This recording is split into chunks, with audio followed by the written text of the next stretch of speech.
durians.com, and we are joined by these beautiful durians and also these beautiful too. Richard from Sweden, Yeah. and Lindsey from the States, and you guys are from Year of the Durian. Yeah. Right, yeah. So tell us a little bit about what you do, and also the name as well, we were just discussing. You want to start? I'll let you. All right, so Explain I'm it. the one that started Year of the Durian back in 2012 because I just wanted to travel Southeast Asia and I didn't feel really inspired to do the tourist thing. I'm not much of a drinker, so I was really interested in agriculture. And the weirdest fruit I'd ever heard of in my life was this thing called a durian, which we don't have in Western culture. And I just felt like it was some kind of thing out of a spaceship novel, you know, it was like a sci-fi. And I wanted to learn about it, so I discovered that if you wanted to, you could travel and eat durian in all the countries in Southeast Asia. There's 13 countries here that grow durian, and I thought it'd be a really interesting way to kind of contrast and compare culture by going to all these different countries. And because of the way the durian season is, it follows the monsoonal patterns, which means you can actually stay in the durian season for one whole year if you just keep going. You just keep traveling to a new country. So that's what I did for my first year. I thought it was going to be 1 year, so I called it my Year of the Durian. And I started a blog to document what I was doing. Turned out there were other durian fanatics out there who also love to travel to eat durian. And within, I think, about the first month of having my blog up, you know, this is a crappy little blog spot, free blog, I had about 1,000 readers. And I just kind of went from there. And so that's how Year of the Durian got started, and now it's been 9 years of durian. Wow. When did you first try durian? It was in 2009 in Oregon, of all places. It was in the States. Yeah. Does it grow Yeah. in the States naturally, or is it something that... It's introduced. Sure. It's native here to Yeah. Asia. And now it grows in Hawaii. Okay. Yeah. And what were your, both of you, what were your first reactions? Because I think durians may be one of those things that you either love or hate. I'm kind of in the middle. I but- actually had it much later. So I had it first time 2017. I heard about it the first time 2016. I never heard about durian before that. No. And I just found it to be amazing. The first time I had it was in Chiang Mai. But that durian is nothing compared to what I've had after. Like, durian is just such an amazing fruit, and the flavors you can find in it, and I don't know, it's magical. Yeah. Durian is really special compared to other fruits, for sure, because it's all about the chemicals that give it its smell, and each variety has a different smell because it has different chemicals in it. Most people, when they are coming to Thailand, will hear about durian as being this, oh, it's the smelly fruit, right? Yeah. It's not that bad. No. There's so many smellier things. Yeah. You know, like the stink bean, the sata here. Oh my Yeah. gosh, Oh yeah. people don't make a big fuss Especially about that one when they sort of pickle it in salt sata water. dong. Have you had sata dong yet? No. Oh my No, gosh. just buy a jar and squeeze it up. Okay. Yeah. This to me has never smelled bad. And fortunately, I came to durian without knowing anything about it. I'd never heard of it before, right? And I feel like in Western media and Western society, all people talk about is how bad it smells. Yeah. Yeah. That's like it. That's like the headline, stinky thing, right? No one talks about how it's delicious or it's creamy or it has, you know, more than 200 different volatile aromas, if you want to talk about like wine terms, right? Yeah. So no one in Western culture really talks about that, and so the first thing they say is that it's disgusting, right? And so you Yeah. come into it with this mindset that this is going to be a really like brave, you have to be brave to go into this Right. experience when it's really, I find it kind of mild. You know, like if you like garlic, like you can go to the garlic festival where I'm from and have garlic ice cream, but you can't handle, you know, Yeah. a slightly oniony sweet fruit. It's sort of the But same thing. it can be really bad also. Durian can be really terrible. Yeah. It can be. And tell us about the different ways that durian can taste depending on the country that it's grown in. Right. So one of the things that's most interesting to me is the cultural connection with durians, because you can learn a lot about a local culture if you pay attention to like so many different aspects of durian, like how it tastes, because you've got hundreds of years of breeding according to a specific cultural taste preference. Yeah. And you also have things like the name of the durian can tell you a lot about history and culture and where these things are coming from, because Thailand especially just has this super ancient history with durians. Like, I'm pretty sure that grafting durians started here. I don't know if you know grafting. No. So grafting is how you create a variety. Right. Okay. Right? Because if you just plant something with a seed, it's going to come out different every time. Yeah. It's going to be genetically diverse. But if you want to graft it, it means you're going to take like a piece of the stick that you're cutting, and you're going to put that on a new baby tree. I see. And you're going to end up cloning it. I see. So So these two are the I was same. gonna ask These are the what, same. Yeah. And this one Yeah. is different. You So we can have, see. Yeah. But they might be from different trees. they're from different trees, yeah. Right. Okay. So we have 2 Ganyao and 1 Chini, Yeah. right? I don't know if the people can see, but you can tell by this skin is the spines are a lot bigger almost. Right, we'll Yeah. talk about how to identify them because Please, they do yeah. look different. Yeah. But I mean, you have like, I think that if you look at like old poetry here in Thailand, it's pretty clear that they've been grafting durian for at least 200 years. So you get these older names, you know, in the poetry and everything. And And- some of the varieties like have these old names, and when you ask people about it, they're like, oh, it's this like old kind of furniture that we don't have anymore. And then you try to ask them more about it, and they end up looking up a picture on their phone, and then you can see like, you know, all this old royalty stuff. Yeah. And we don't have that in America. Our history is very short. So as a history buff, I really love that aspect of durian as well. Yeah. It's how much you can But learn. also going to farms, you will see that you ask them what is this, and they say durian ban, that would be planted from a seed and then just grew up. But then you look at the trees and they're all grafted, so you Right. know it's a variety, old variety of some kind. Right. Yeah. But it's just It's been forgotten. yeah. Okay, yeah. Yeah. Is have you found? Let's just talk about Thailand. But is durian special to Thai people? Definitely. Yeah. Yeah. Yeah. How do they regard the fruit? I feel like it's changing. If you talk to old people, like even the taste preferences of old people versus young people have Right. changed a lot, Yeah. which is something that's very interesting. You So- meet older people and they like to eat the fallen, and young people don't Yeah. want to eat fallen at all. They want to have it cut. Right. And that is some industrial change happened. Well, no, it's also wrapped up in the aristocracy. So we have all these old texts, like one of the oldest books of cooking. I think her name was Mai Ploy. It was like really, really old, like 1911 is when she wrote this cookbook. And she talks about cutting the durians, right? Because here in Thailand, one of the things that makes the durian most distinct from like Malaysia or Indonesia is that they cut the durians early. Okay. Right? Typically, like maybe 5 or 6 days before it would naturally ripen and fall off the tree itself, they cut it. And that gives the durian a very specific taste. You can always Yeah. taste the difference between a durian that's been cut and one that was fallen. Right? And the aristocracy back in the day really preferred the milder, sweeter taste of a cut durian. Right. It doesn't get this potency because Okay. a lot of what gives the durian its sort of like stinkier smell is actually a type of chemical that bonds with fat. And since the fat doesn't develop in durians until about the last like 10 days of it being on the tree, before that it's mostly starch. If you cut it, you don't get any of those. You're not able to taste the stinkier, smellier, like more Yeah. aromatic. Right. I see. But also, it would have to travel from the farm to the castle or where people live. Yeah, but back then So- they had Right. the durians in Bangkok. Like most of these old varieties actually started on some of the canals inside of Bangkok today. There's some very famous places. Like, Are they still there? No. No. Asiatique, you know the Asiatique? That No. shopping mall in Bangkok? That used to be one of the biggest durian growing areas. Wow. Really? Yeah, right there in town. Wow. And of course, Nonthaburi. Everybody knows about Nonthaburi durians, right? Those were famous until, I mean, they still are really famous.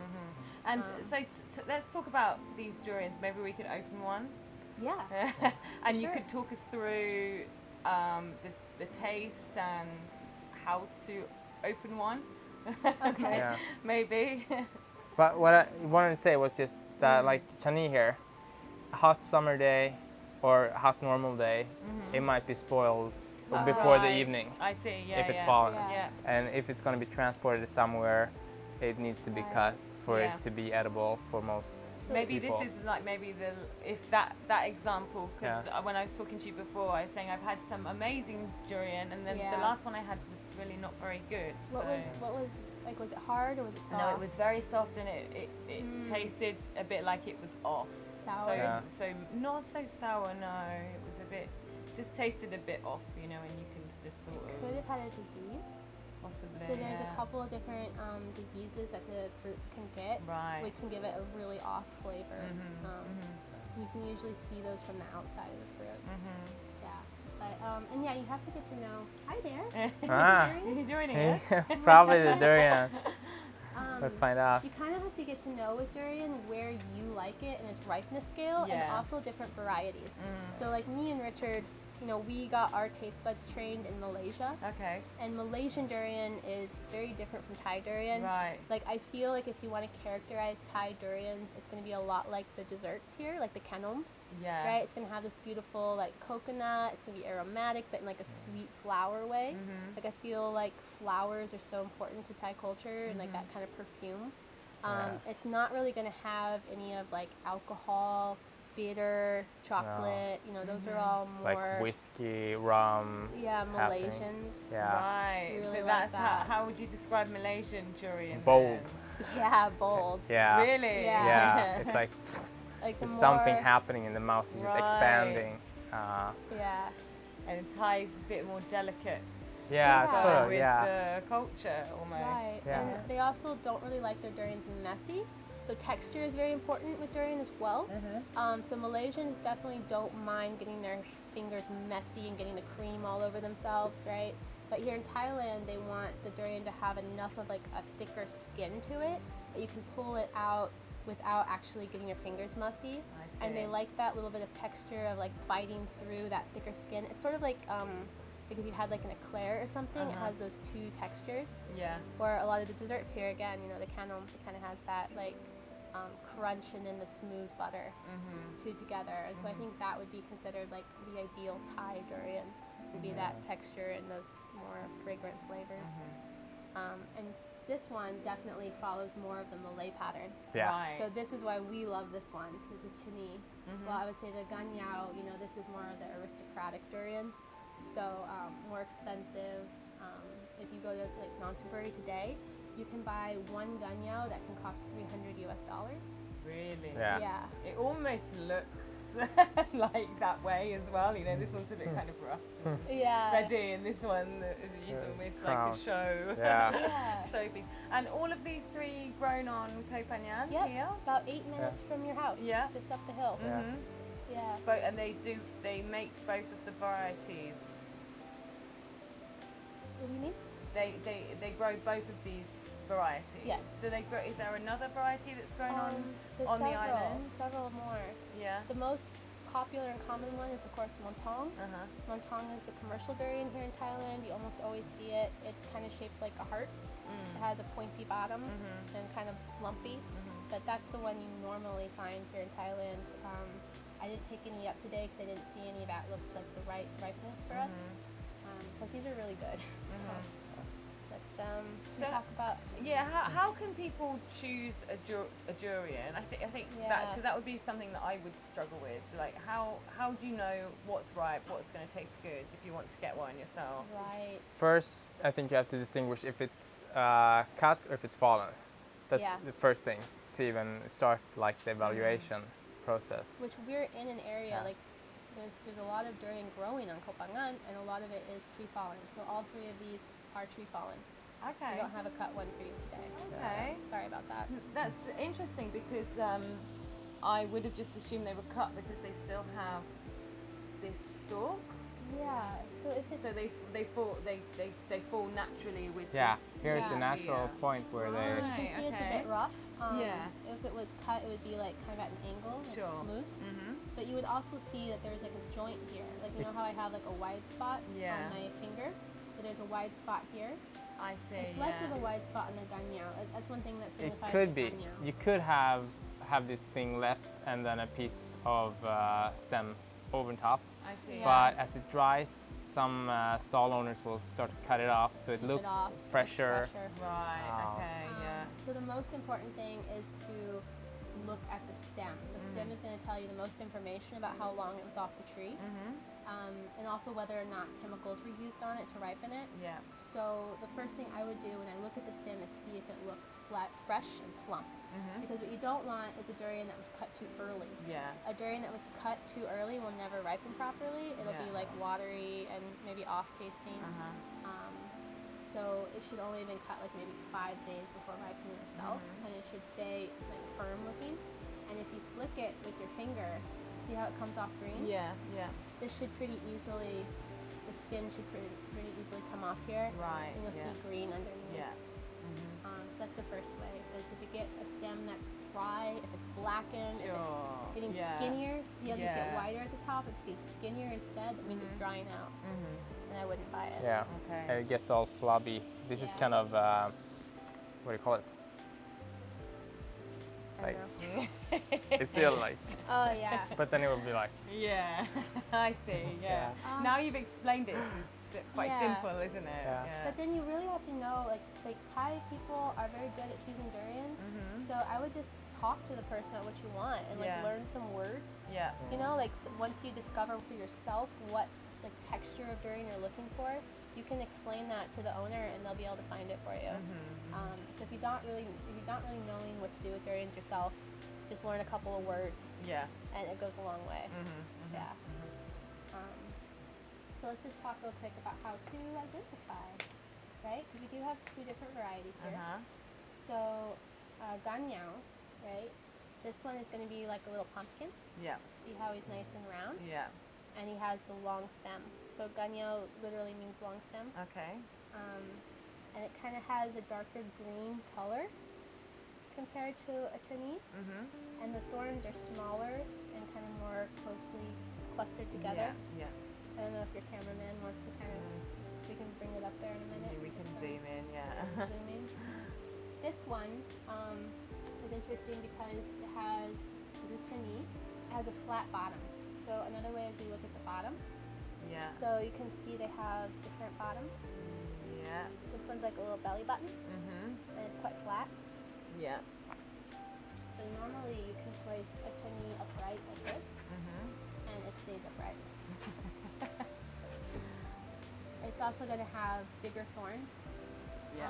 typically more of a brownish cast, and it has very, very visible seams. So the seam is where you can open it. Ah, I see. Yeah. Yeah. This one you can't really see them. Sure. Yeah. you can see there's a straight one in Yeah. between that goes here. But Okay. But it's yeah. You have much to really more, know. yeah. this one's got this really visible one Yeah. here. Yeah.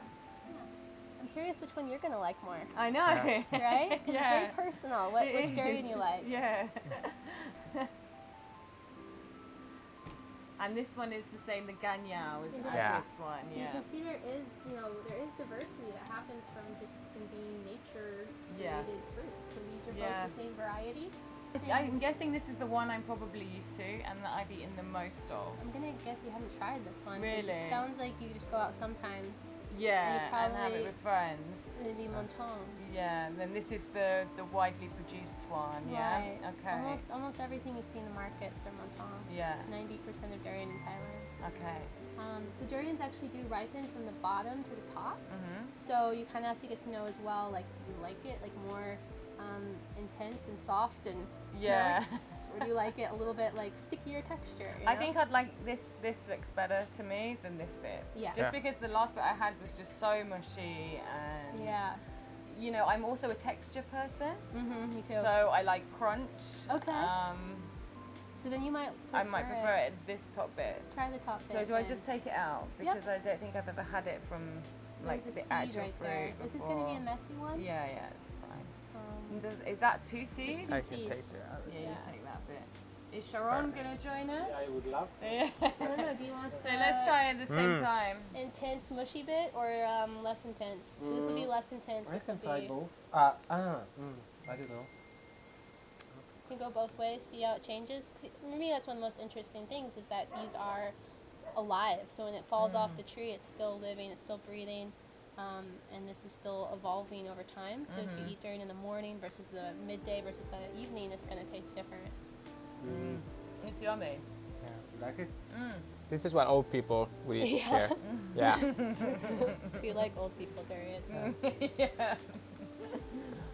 Well, this But is I the- couldn't eat a lot of it because it's very rich for me. Yeah, very rich. And this is a bit more stiff. This is richer, but it's more stiff, more sticky. It won't get your fingers quite as like you see. It's all over yourself, right? Yeah. Like licking your fingers, and this is a little bit more dignified. But if you want to, if you're a person who likes more of that crunch, then you should definitely go with a cut one. Yeah. And then tell a Thai person that you like it like a little bit, you say kang. It's like a little bit hard. You might have Right. very like Thai tastes. Okay, we probably should have brought one. But And also we get more excited about it when it's fallen because you can smell it. So you sort of know already what's going on inside there. If you If you know more, then Yeah. if you get a cut one, then you have to know sort of like, okay, this person is actually bringing something that is cut later. and work it out Yeah. a bit. Yeah. we still have a hard time choosing the durians when it's cut. Mostly we just try to get to know specific farmers and realize like what their cutting schedule is, Yeah. because different people cut at different like percentages, right? Yeah.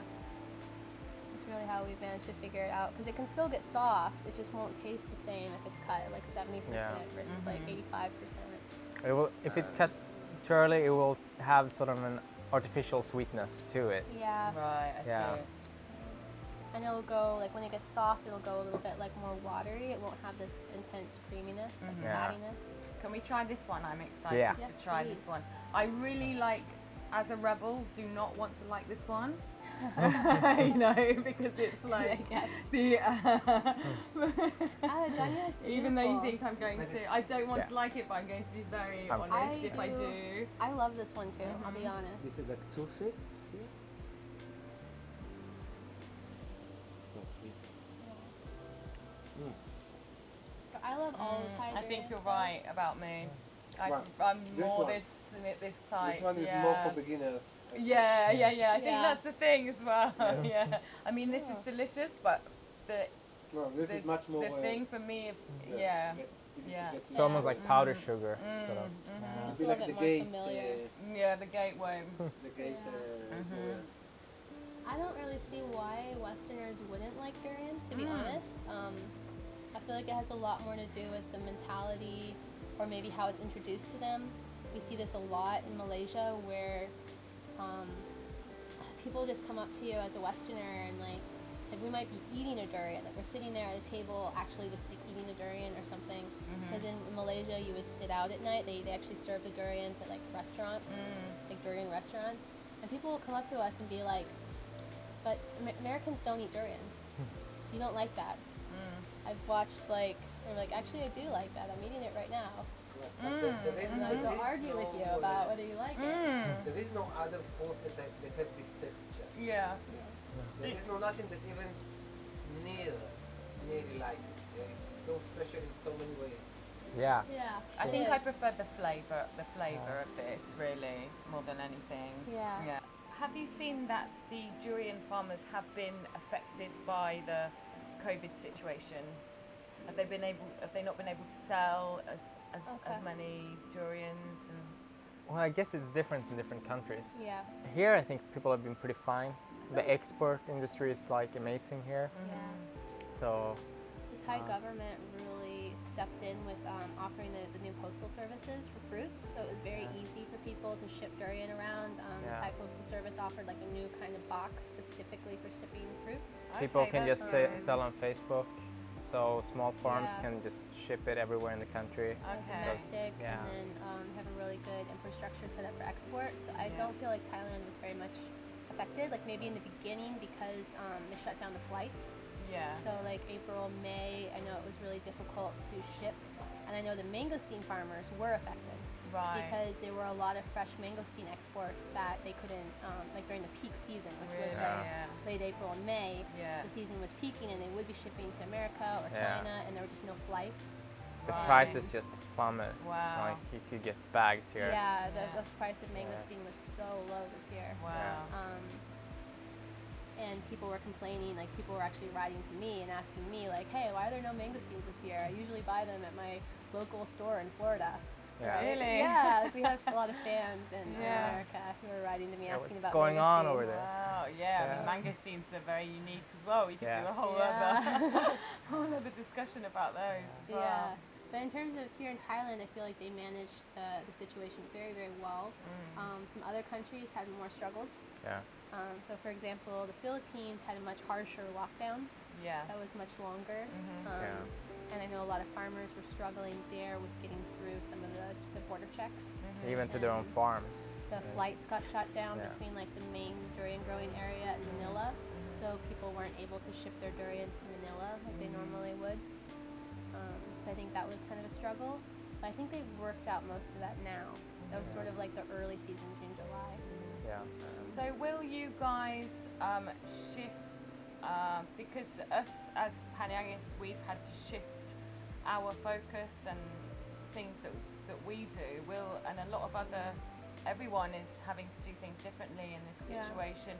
Are you thinking about shifting Year of the Durian and I can't think of the word, but maybe thinking about what you could do in this kind of new normal Right. situation where you can't maybe do the physical tours that you would usually Yeah. do. Are you Yeah. thinking about anything else you could do? Well, the first thing I wanted to do is I wrote a guide to Thailand many years ago that was a durian guide, but I hadn't gotten to travel as extensively.